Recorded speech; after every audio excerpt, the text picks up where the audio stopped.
This easy curry chickpea recipe is guaranteed to knock your socks off. You can find a link to this recipe and many others in the description section. And now for the ingredients.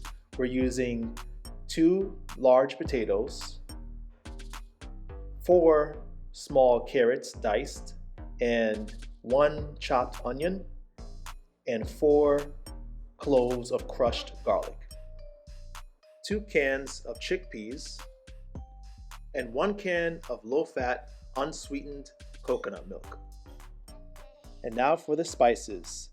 2 tablespoons of garam masala, 1 tablespoon of curry powder, 1 tablespoon of turmeric, and 1 tablespoon of salt or more to taste.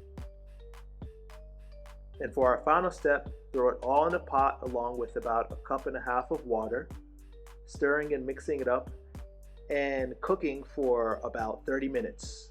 Before you turn off the heat, make sure to crush a few of the chickpeas and potatoes to thicken up the sauce. And there you have it, a low-fat, whole food plant-based meal to add to your repertoire of diabetes reversal recipes.